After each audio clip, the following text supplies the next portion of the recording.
Fuko Izumo, the unlucky girl whose most significant trait is her massive melons, has experienced nothing but sorrow in her life due to her utterly despicable ability, unluck, which kills anyone that makes physical contact with her. She plans to kill herself, but then encounters a strange man, Undead, whose most significant trait is being naked, and has also experienced sorrow because he can't die. Together with some luck, or better still, unluck, they find a way to kill Undead. On the 1st of August 2120 in Shinjuku, our protagonist has just finished reading a romance manga, and with a smile on her face, she happily says, "Since I'm done with the manga, it's time to end myself." The show has just started, but I had to pause and drink cold water because I couldn't understand what the flip was going on. She stands on a bridge above a railway, and just as she's about to catch the next train to heaven, Undead shows up and says, "Hey," stopping her in her tracks. Damn, I'm all about the railway puns today. She turns and starts blabbing about not being able to enjoy romance with this body and proceeds to pull out a knife, telling Undead to stay away from her. She tells him that if he touches her body, he'll contract a deadly disease. It would seem as though Undead was wearing invisible AirPods Pro because the dude literally ignores her and walks right up to her. He splits my consciousness in two when he walks into the knife she's holding. Fuko is shocked and afraid, and I'm even more terrified. Undead then grabs onto her face and tells her he's never heard of any deadly disease transmitted by touch. As soon as he drops her down,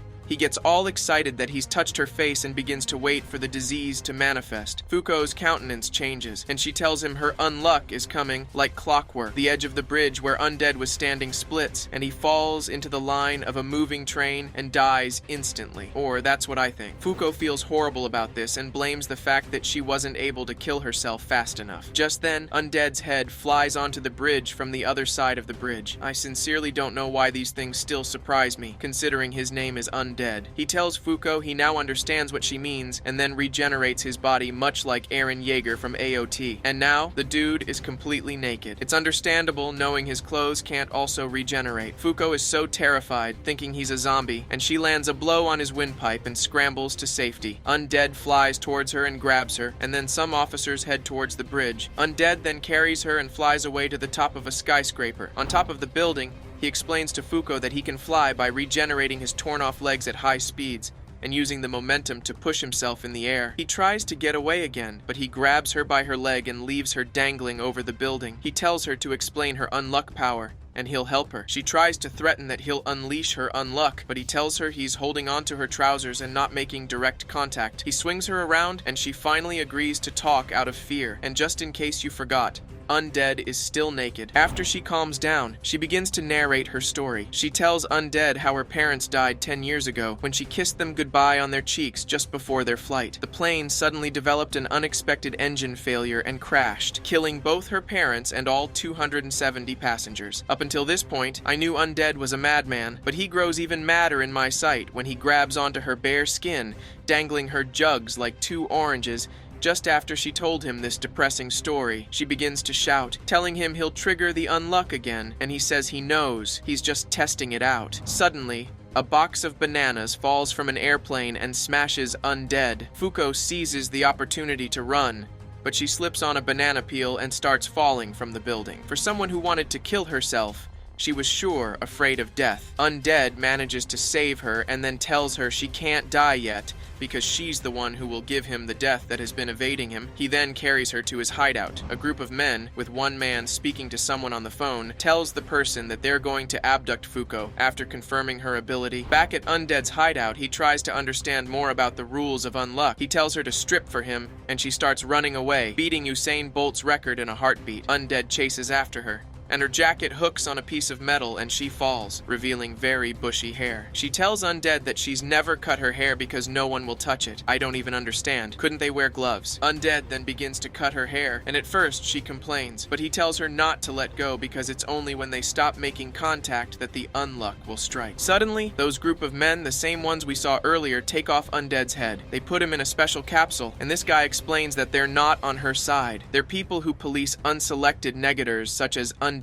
and unluck. Now that's when her unluck actually kicks in, striking Undead and killing the person holding the special capsule in the process. Undead breaks free and flies up. They all attack him, thinking he's useless at combat. Ultimately, Undead swipes all 4 of their heads with one strike. Their leader then tells Undead to cut off his head and throw it to him. Otherwise, he kills Fuko. Undead does this, and when he throws his head, Fuko breaks free and kisses him on the cheek. Their leader catches Undead's head, and then we see the biggest stroke of bad luck in the entire episode. A meteorite from outer space strikes Undead, killing him, the leader of the group, and destroying the building in one move. At this point, I realize this girl's power is insane and totally useless except for mass destruction. She survives, and unsurprisingly, Undead survives too. Fuko introduces herself and asks Undead for his name. When he tells her to just call him Undead, she names him Andy. Andy tells Fuko that since only a kiss did this, maybe they should both get down to the dough. Fuko sprints away again. Undead still insists that he and Fuko get down to business, but she tells him that if he forces her, the unluck won't be unlucky enough, since the more she likes a person, the bigger the unluck.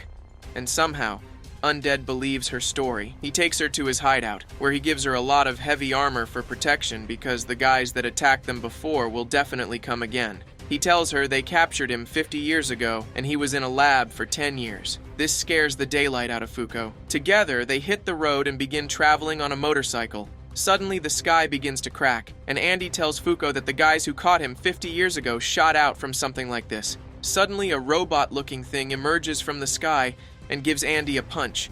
Fuko falls to the floor but then gets up to run towards Andy, only to find out she's running backward and she gets caught by the handsome-looking individual. Andy breaks away and tries to attack the big chunk of metal, but he stops abruptly and drops to the floor. Fuko thinks it's the same fellow that caught her that stopped Andy, but it wasn't.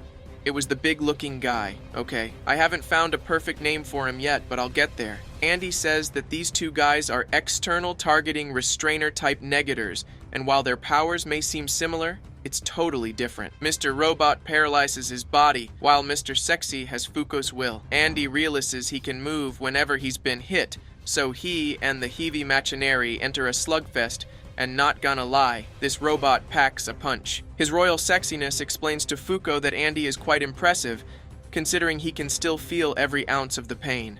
Fuko then asks him why they're chasing them, and if they will chase them forever. He tells her that the meteorite incident blew up her capture priority level from 5 to 8, and that's ridiculously high, so even if they manage to get away from them, other negators will still come for them. Fuko then asks why they aren't chasing them since they're also negators, and he tells her they're 10 members of the Union, and they're all negators, and they're the ones who go after people, not the other way around. Suddenly, Fuko asks that if she joins the round table of the Union, would they stop chasing her and Andy? Mr. Sexy says yes, but tells her that the table is filled up right now. Unless they manage to kill a member of the table, only then can they enter. Just then, Jumbotron tries to smash Fuko, but Andy saves her.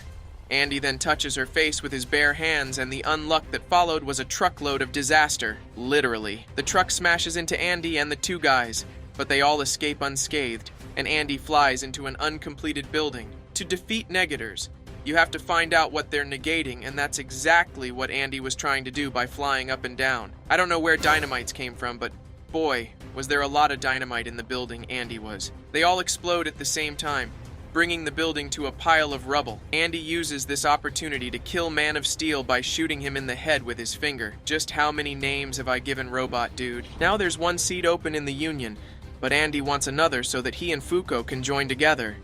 He begins to fight the other guy who apparently is a master at Kung Fu or whatever that was.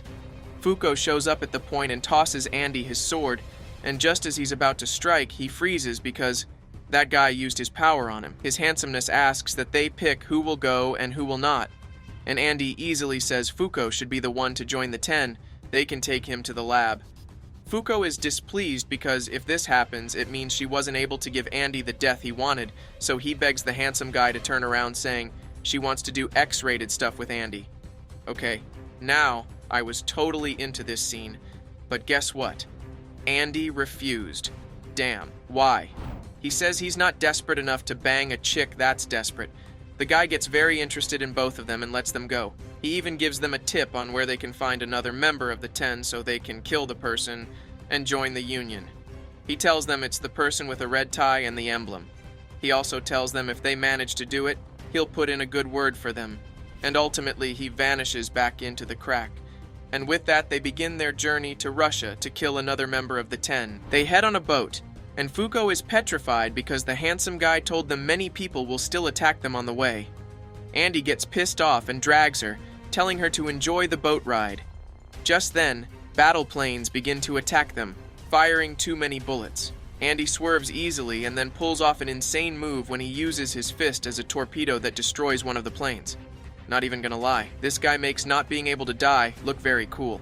Fuko asks if they're now in the Union, and Andy tells her they've not killed the person with the emblem yet. He tells her about the 3 members of the Union he knows off the top of his head. The person who made the katana he uses, Unbreakable. The engineer-like guy who experimented on him, and the person who caught him, a female who creates invisible barriers. He tells Fuko of his weakness, that while he can't die, if he's trapped within an enclosed space where he can't regenerate, he's practically useless.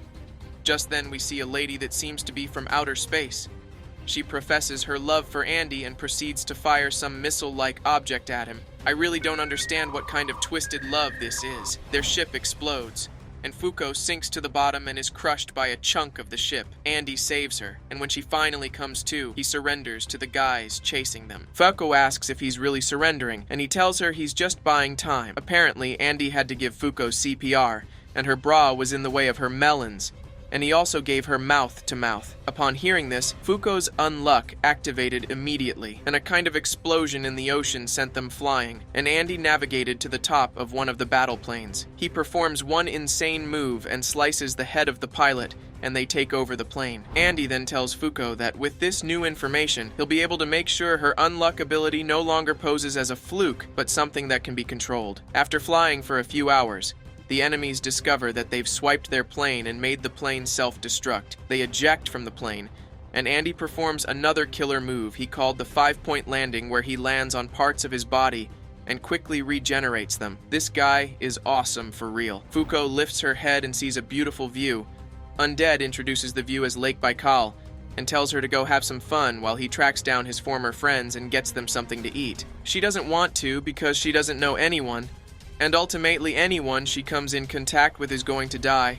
So what was even the point? Eventually, he leaves her, and she makes her way down to the beach in front of the lake. She's confused and lost and is avoiding everyone until she meets a female who happens to also be Japanese and was painting the lake. The lady invites her to take a seat and paint too. She reluctantly agrees, and after they paint for a while, the lady asks a very deep question. She asks if Fuko prefers stuff that changes or stuff that stays the same. Even for me, this was a difficult question, and likewise, Fuko told her to give her a bit of time before answering the question.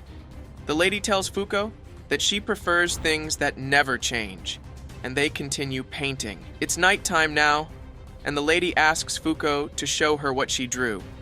Fuko is initially shy, but eventually shows her. It's a drawing of the moon above the lake, but the difference was that there were sparkling things beside the moon. The lady asks what those were, and Fuko tells her that the moon looked a bit lonely, so she gave it some friends. She proceeds to tell the lady that she prefers things that change, and then tells the lady all about the weird person she's been traveling with, and how he has made her change a lot. That's when it happens. The lady walks towards the lake and starts walking on water like Jesus Christ, and suddenly a portion of the lake rose up. This lady is, in fact, the member of the Union they were looking for, and the one who captured Andy 50 years ago. Andy comes rushing in from nowhere, and she ultimately blocks him with invisible barriers, and Andy calls out her name, Gina. Meanwhile, Handsome, who we now know to be Master Shen, is distracted from his meditation as he reminisces on the battle with Andy and Fuko. He really wishes to meet them again, and his aide Mui tells him that Gina has encountered Andy and Fuko, and they're entering battle now. He tells Mui that those two have a lot of things up their sleeves, and he's sure they will overcome this obstacle. Back to Andy, Fuko, and Gina. Gina begins to tell Andy how much she's missed him, and Fuko asks her if she was the one who captured him 50 years ago. Gina confirms it, surprising Fuko because Gina looks about the same age as she does. Andy is about to spill the beans about how Gina was 16 when she caught him, and she should be 62 years old now, and how the Union's anti-aging procedure is working for her. But she uses a barrier to shut his mouth. Andy slices his own mouth, and it regenerates back. Gina then begins to tell Fuko about how she abducted Andy 50 years ago, and fell in love with him because of how cool he is. She tells Andy to join the Union since there's an open seat, but Andy refuses. Gina decides that all she has to do is kill Fuko, and the battle begins.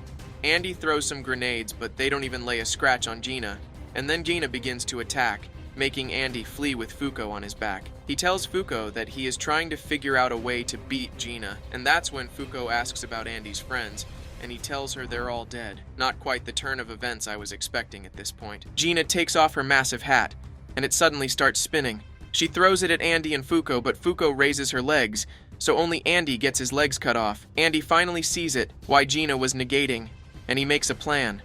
As soon as they land, he sets off a grenade and swallows it, then cuts off his head and throws it in the air before regenerating his whole body. The grenade explodes, spilling blood everywhere, and we could all see Gina's power as clear as day. She doesn't simply make invisible barriers, she has invisible hands that are all around her. Andy calls this power unchange, and he says since he can see it, he can easily avoid it. He falls down after exploding, and Fuko rushes to catch his head, which infuriates Gina. She accuses Fuko of charming Andy with her melons, and they exchange words. Gina tells Fuko that one day her beautiful melons will begin to fall, and they continue fighting. Andy maneuvers easily, and later hits his head on an invisible object and falls into the river. Gina tells them that she was on a mission to investigate a UMA, and they were interfering, and suddenly, the invisible spaceship takes form. The fight intensifies when Gina rushes toward them, wielding the sharp cap. Andy blocks, and they exchange blows.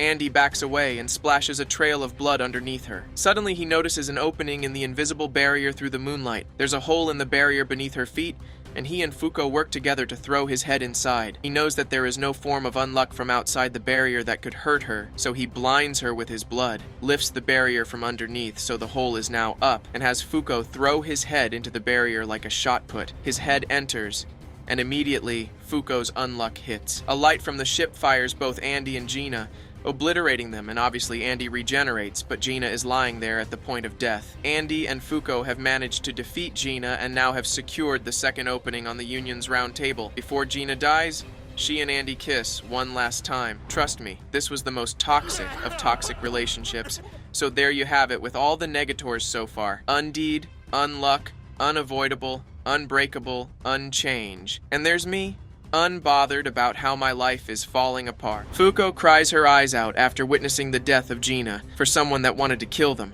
Her death hurt me a lot. Andy thought back to when he was in that cell undergoing experiments. Gina would come to talk to him often, telling him how she hated killing to live and how she wished for death. Andy then told her, like some badass character in a movie, that once he gets out of the cell, she'd be the first on his hit list.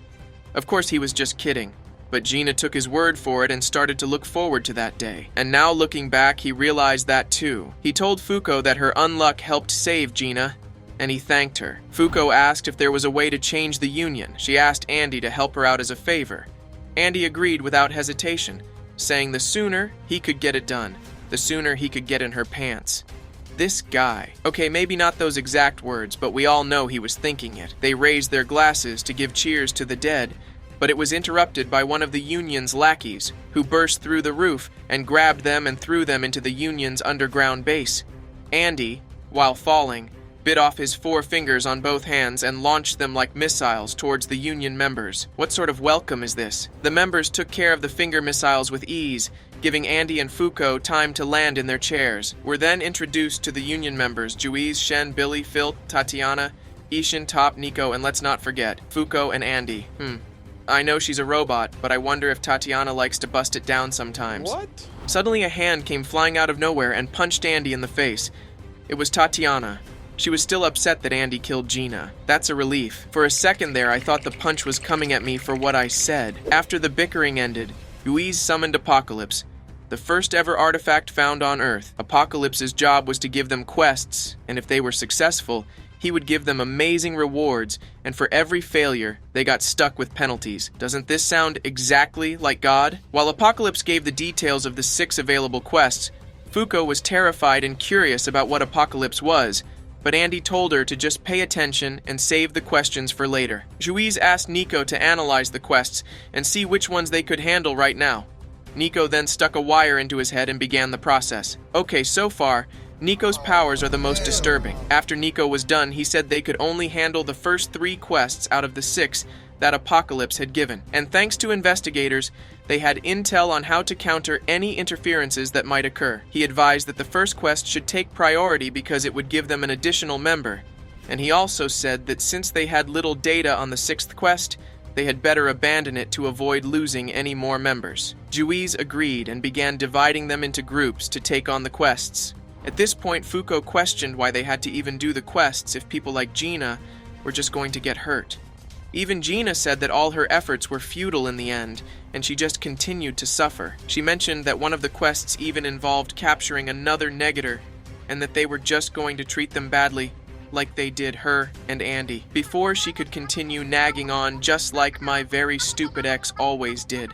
Juiz told her that whether or not they listened to Apocalypse, every 3 months, rules will still be added to Earth, things like sex, race, and language.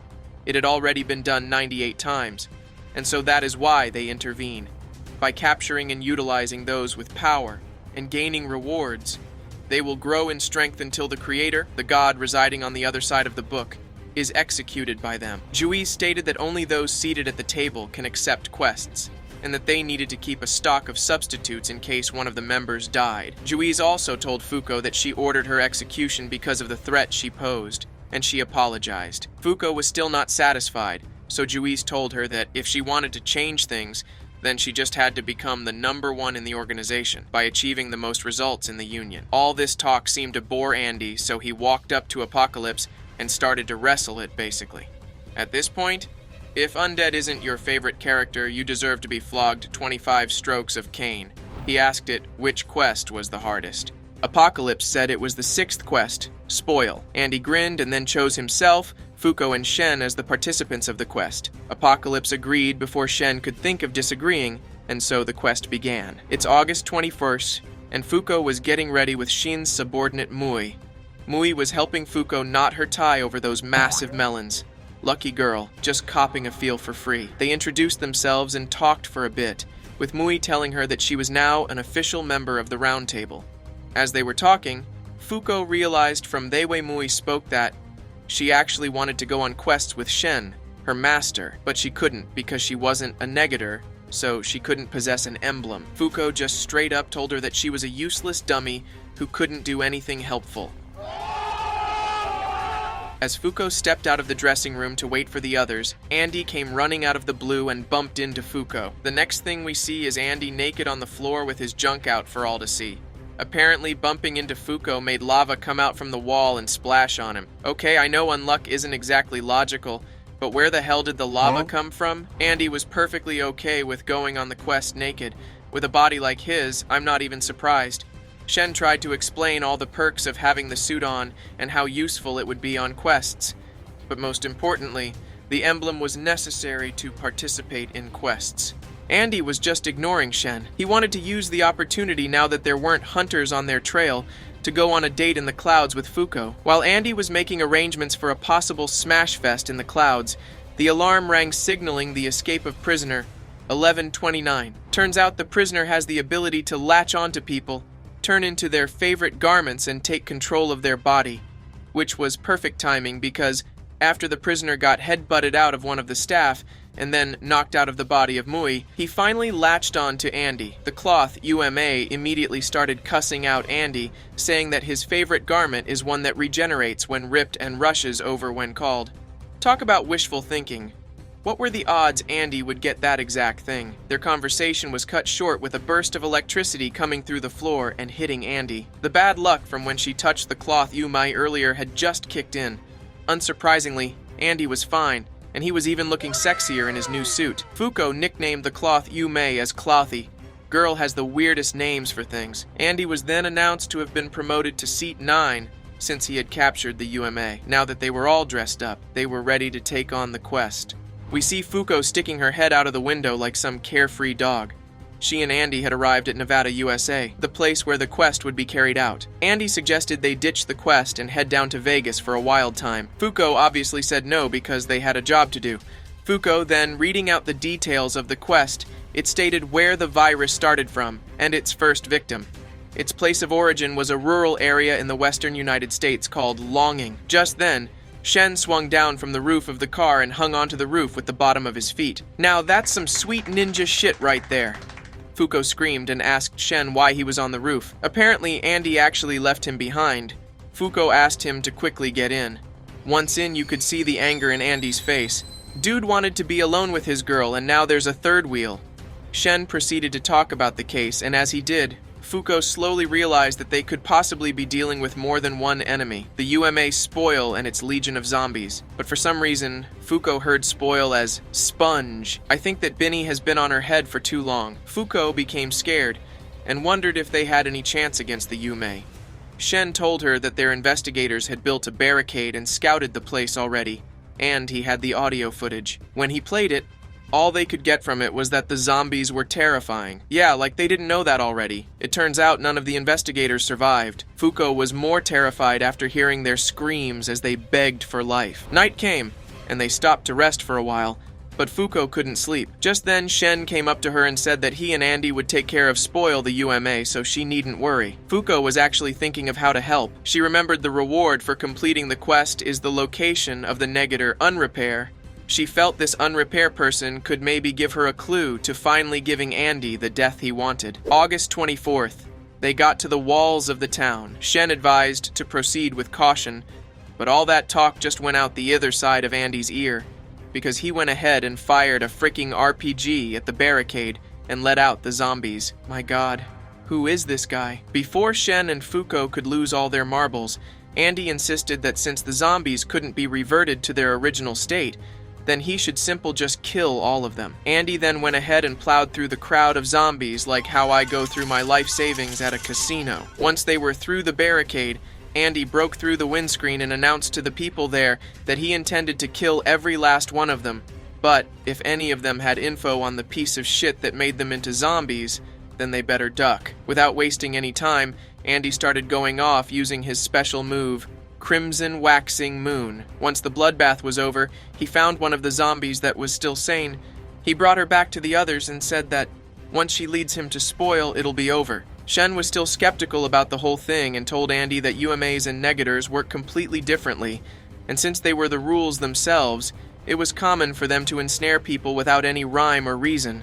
In fact, they could have already affected Andy. Andy didn't realize and he apologized. He checked for any anomalies on his body and found a timer on his stomach. They figured it would make him start to spoil when it reaches 0. Rather than panic, Andy sat there and waited. Fuko and Shen were utterly confused, but he told them that something this small could never kill him. Damn, such a badass thing to say. Later it reached 0, and just like they predicted, he started to spoil. Andy simply healed it back, but it started again. It was a continuous effect. As if things weren't crazy enough, Andy suddenly said he was going to marry her in exchange for her telling him where Spoil was. Fuko gave him the go-ahead, and so Andy went off into the sunset with his new bride. Shen tried stopping it, but to no avail. And while that was going on, Fuko noticed a bunch of kids coming out of an underground passage, so she followed. Fuko went down after him, and just as she was about to chase him, Shen drew her back. He warned her that if she goes any further, she'd enter Spoil's range and become cursed. The kid came back and pointed a gun at Fuko and Shen. Shen noticed that the kid's timer had a lot more digits than usual. Fuko tried to tell the kids that they were here to help them, but the kids weren't having it. To prove to the kid that she was committed, she lunged at him and hugged him, showing him that she wasn't afraid of the curse and she truly wanted to help. Meanwhile, the badass himself was still getting married to the zombie woman. Andy complimented the zombie woman on how she looked very sexy in that wedding dress, and I agree, I'd definitely smash her. A paper bag over her head, and I'm good to go. The zombie woman thanked Andy. She told him that her dream was to wear a wedding dress and she was okay with that. She then told him to please put the others who couldn't die of their misery and kill them.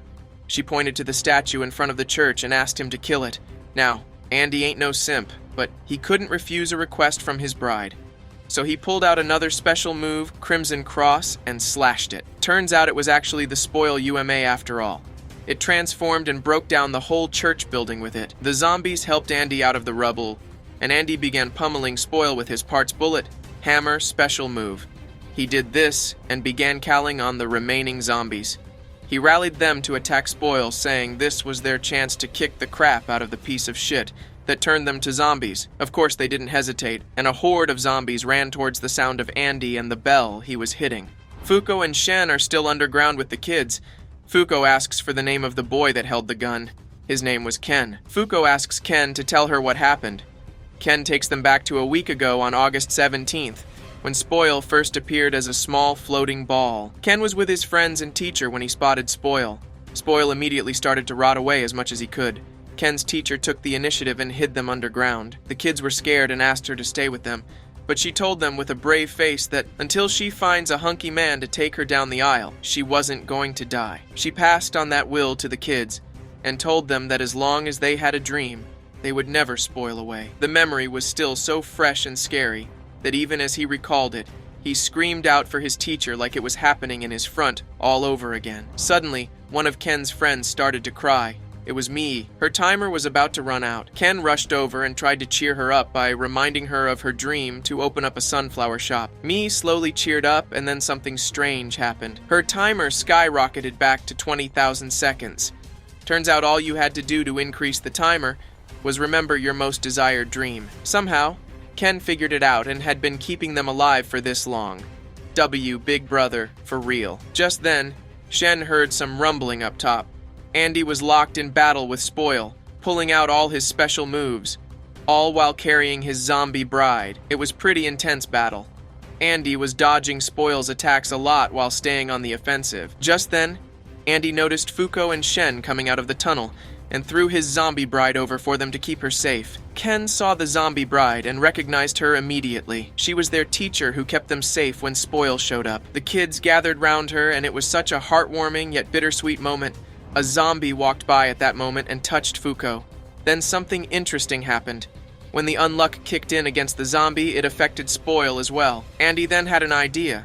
He told all the zombies to run and touch Fuko, that if they did, they'd turn into bombs and damage Spoil. Immediately he said this.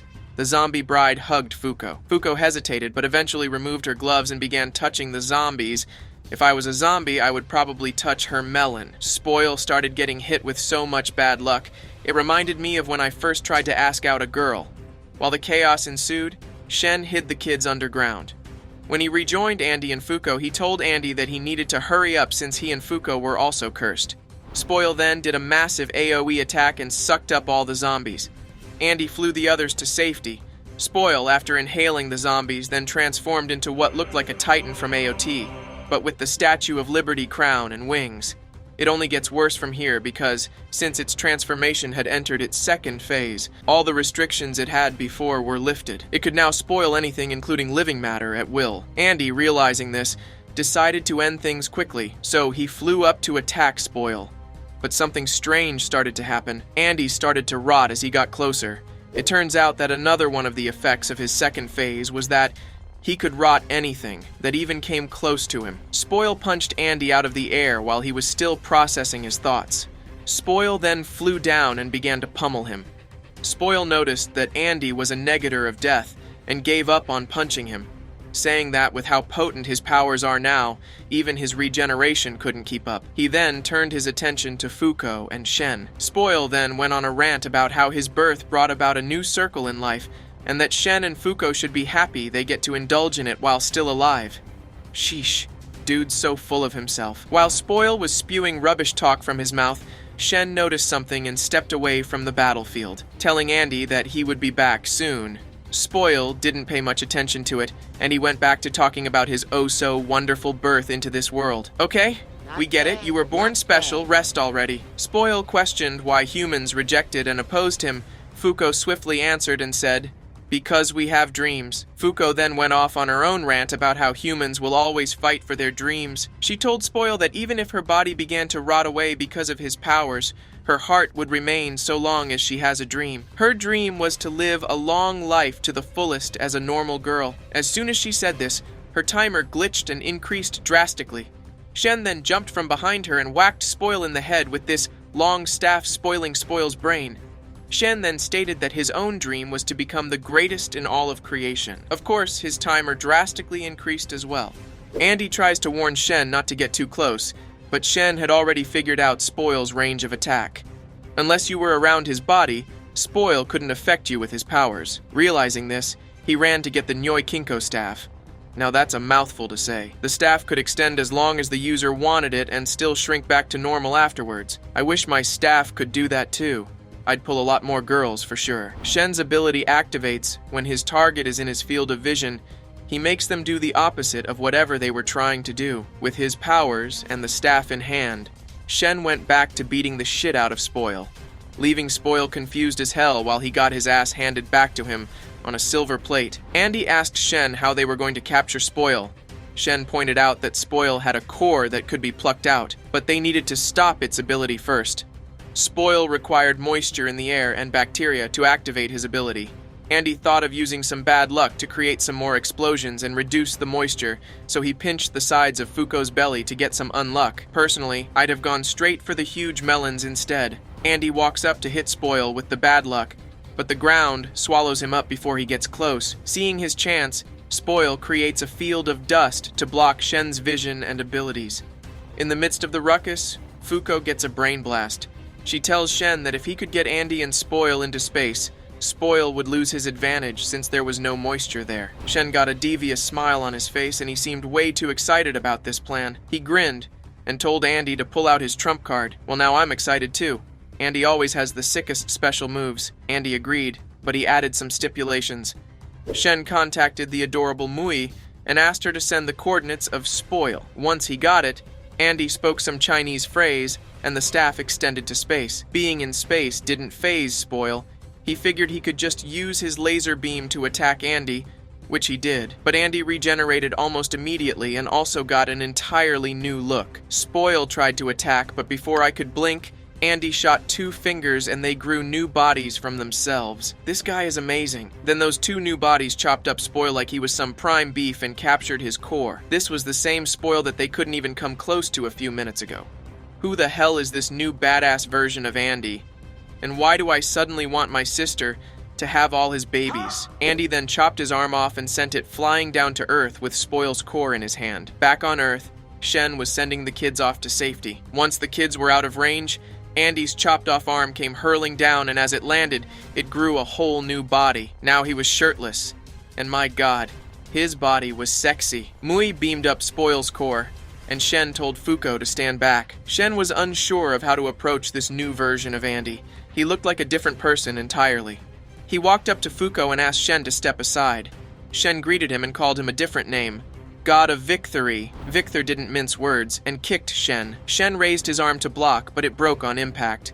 What's crazy is that Shen activated his ability, but he still took so much damage. You want to know something even crazier? Victor was punching so hard that his limbs were breaking with each strike. Victor used his finger bullets and finally sent Shen flying. Fuko tried touching him to give him some bad luck, but nothing happened. Imagine that, he negated bad luck, now that's OP. Victor threatened to kill Fuko, but rather than run, Fuko stood up to him and tried reaching out to Andy, hoping he could fight back and regain control of his body again. Nothing happened again. Looks like the power of love couldn't conquer this one. Shen stood up again and admitted that even though he lost today, he would get stronger because of it. Shen pulled out a move that should be in a Street Fighter game and launched Victor in the air, and without missing a beat, the Union popped out of the sky to face Victor. Victor just smiled and began fighting immediately. He used his finger bullets, but it was blocked by Tatiana. Victor thought it was a defensive move, but they were just setting up to trap him in a ricochet field. Of course, being the OP dude he is, he broke through it with ease. Nico sent 2 orbs at Victor and it cut him right in half. Victor tried to regenerate, but he couldn't so easily. Nico knew his body in and out, so he knew how to counter his regeneration. Andy once again pulled a badass move and just grew his body from his finger after shooting it to his sword. So now with his sword in hand, Victor was ready to go against the full might of the Union. The heating picks up again with the Round Table members in a heated battle against Victor.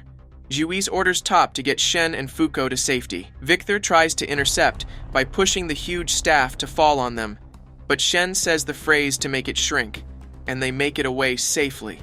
Speaking of staffs, I've got a staff pushing appointment of my own later on. After Top gets them out, Fuko asks him how they plan on beating Victor and getting Andy back. Top has no idea. He tells Fuko that the last time they got him was with the help of Gina, but since she wasn't here, they didn't really know how to go about it. Fuko asks Top to take her back to Victor, saying she could bring back Andy. Top thought this dumbass girl had lost her mind because literally, a few seconds ago, Victor was trying to kill her. Shen just handed her a gun and the card and told her to do her best as she ran off. Top, after hesitating for a while, ran after her and carried her back to the battle, leaving Shen and his spaghetti arms on the floor helpless. Back at the battlefield, Victor was on the sidelines watching and observing the Round Table members' abilities as they were fighting his clones. He was really feeling like a badass final boss.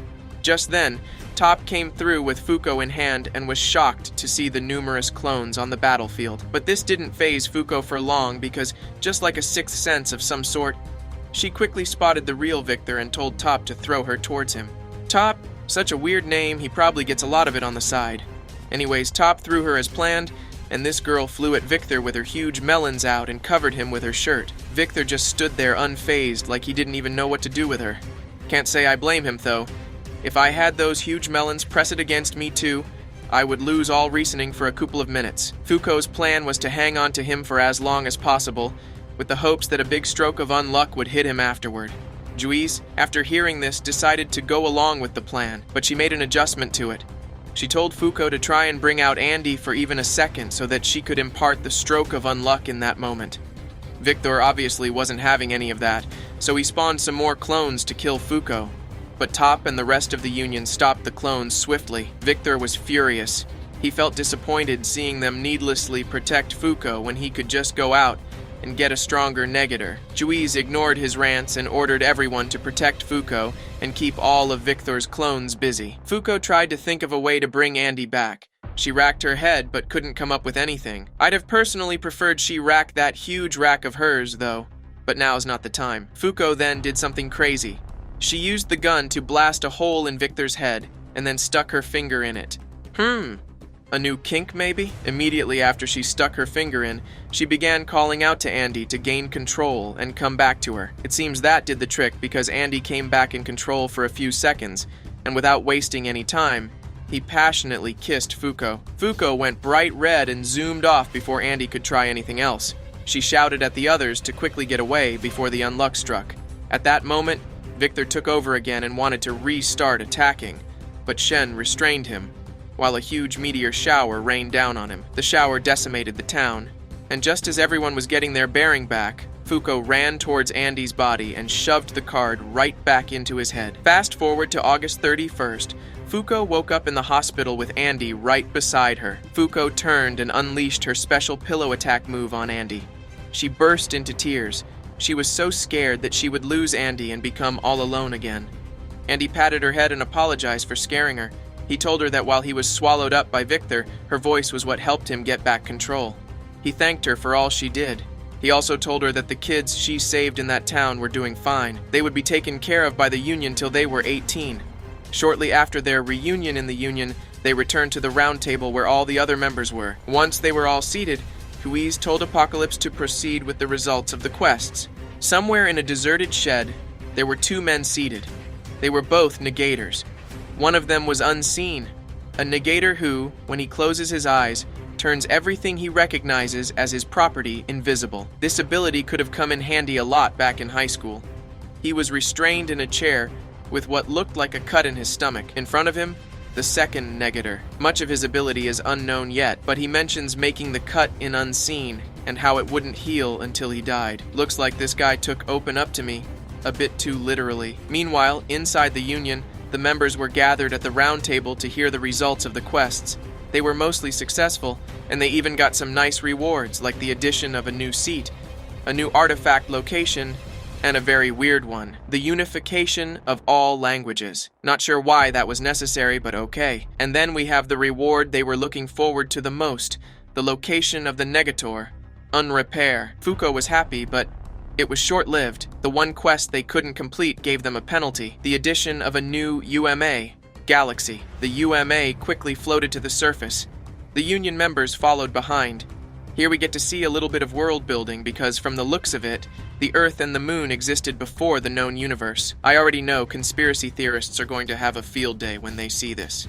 As the UMA expanded, it spread and birthed a new universe, galaxy, and basically everything in space. And guess what else is in space other than planets and other floating rocks? Yup, aliens. And as soon as they were informed of this, the aliens cued their entrance music and came down to Earth very menacingly. They had the same cliché reason for invading as every other extraterrestrial being in the movies. Their species was born on a planet rich with over 1 million years of history. So, they used that knowledge and trained themselves for decades to become soldiers, and then they were given ships to go out and invade other planets. With their planet in ruins and about to collapse, they are out looking for a new home to inhabit, conquer. They even had a weird-ass name to match, Axe. Sounds like the sound you make when something tastes bad. I think Juiz agrees with me about the bad taste because without wasting a second, she stepped up to the Ack Leader as the Earth's representative. The Ack Leader went on to talk about how he would spare the humans and use them as a workforce if they surrendered without resistance, and that he would eliminate them otherwise. More cliché stuff. Juiz wasn't having any of it, and told the leader to withdraw his ships. The Ack Leader proceeded to show off his firepower a bit by blowing up a big rock with a beam from one of his ships. He claimed to have done his research on Earth and found out that it was an underdeveloped planet lacking the cooperativeness to go out into space and the force capable of standing against them. Juiz asked if he considered killing all life on Earth his own justice, to which he answered, yes. Juiz then removed her helmet and simply negated his justice. But before we get to that, just look at how hot Juiz looks without the helmet. Such beauty. Back to the bad taste of Axe, the leader was confused by what Juiz said. But all of a sudden, the ships behind him started to explode, blowing up, ramming into each other. And in less than a minute, all the battleships were destroyed. Juiz then turned around all badass-like and started to give a lecture to Andy and Fuko about penalties. She told them they can no longer afford any more penalties. The reason being, they found a tablet the same time as Apocalypse, and each time a penalty is given, a slot is filled. Now there is only one more slot left until it reaches 100. Beyond that lies the final penalty, Ragnarok, a word that denotes the end, which is why they fight and resist all that comes their way. But now there was a problem. Apocalypse won't open unless the round table is fully occupied, and if they fail to fill up the final seat, they would receive a penalty in 3 months' time before they are able to take up any more quests, meaning their new top priority was filling the 11th seat. Just then, Juiz turned back after hearing the Ack Leader continue to tremble in fear behind her. Taking pity on him, she told him to tell every freaking alien out there that Earth was strictly off limits. While he scurried off Earth, Juiz started making plans to get the 11th member. She wanted Unrepair. Andy volunteered to go since one attack from Unrepair could be fatal. Juiz assigned Tatiana and Fuko as backup for Andy, and so the plan to get a new member was set in motion. Thanks for watching, fellow weebs. If you enjoyed this recap, dive into one of the next 2 videos, and don't forget to check out our cool anime hoodies in the description below. See you in the next recap.